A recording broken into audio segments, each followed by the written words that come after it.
In his famous essay, Politics in the English Language, from 1946, George Orwell referred to the mixture of vagueness and sheer incompetence that is the most marked characteristic of modern English prose, and especially any kind of political writing.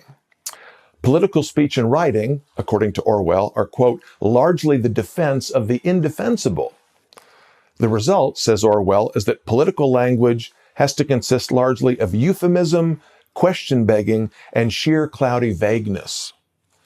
Indeed, government officials and members of the establishment media frequently use terminology in ways that obfuscate, confuse, and distort what's really going on.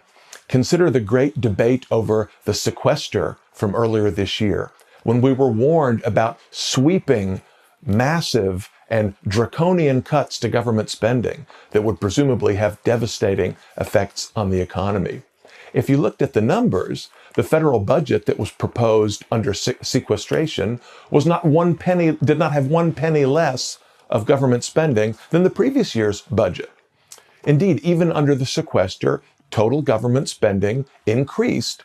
It simply increased by a lower rate than how much it had increased the previous year. So in the parlance of Washington, D.C., a spending cut is a reduction in the rate of increase in spending.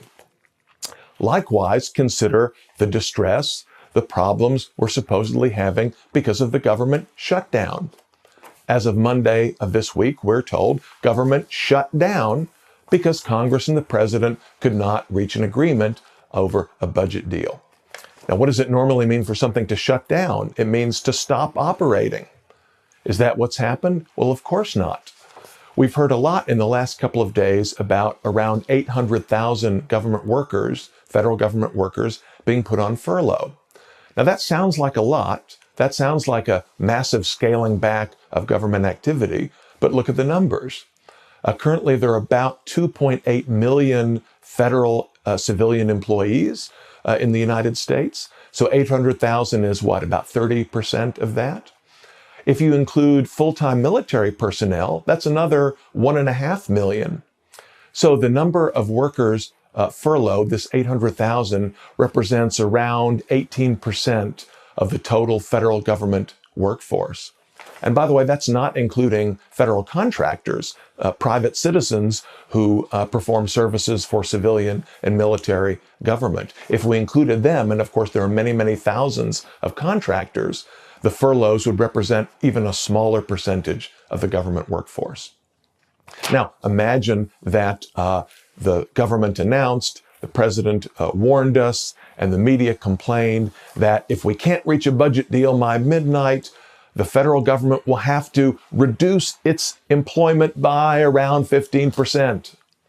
Oh my goodness, people would run into a panic, wouldn't they? No, of course not. Most people would say, reduce the government workforce by 15%? That sounds like a pretty good idea. So of course they invent the term shutdown, which everyone knows what shutdown means in ordinary language, but the government tries to pretend that what's currently going on is something like what we would all understand as a shutdown in the real world.